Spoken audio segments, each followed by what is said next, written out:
So, will the NGAD program remain the backbone of US air power, or will it have to compromise on more efficient combat drones?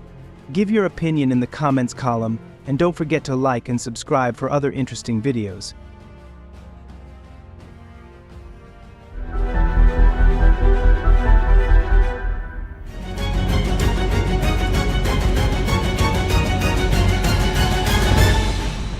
In this video, we will discuss one of the US Air Force's most ambitious and controversial main programs, namely Next Generation Air Dominance, or NGAD.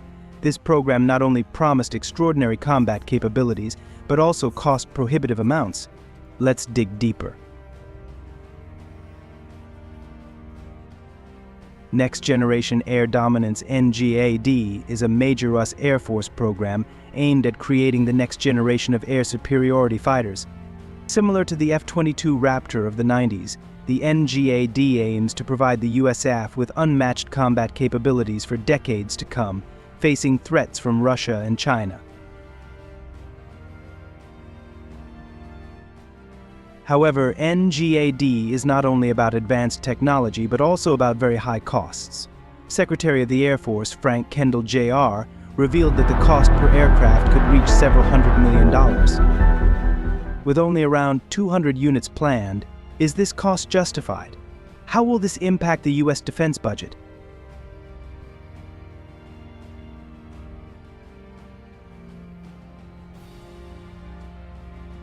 In recent weeks, NGAD has faced new challenges.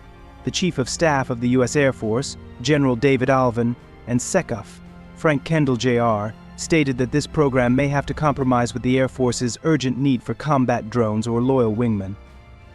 Does this mean NGAD will be defeated by drones?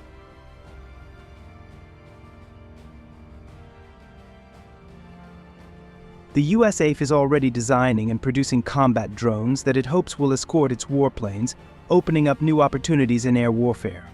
Loyal wingmen, as companion drones, can provide a significant tactical advantage. How will these developments impact NGAD priorities?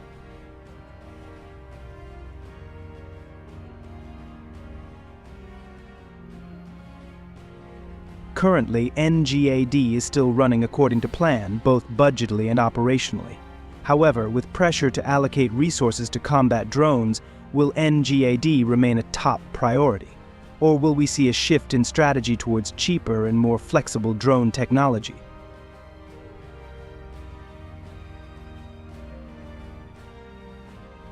So, will the NGAD program remain the backbone of US air power, or will it have to compromise on more efficient combat drones? Give your opinion in the comments column, and don't forget to like and subscribe for other interesting videos.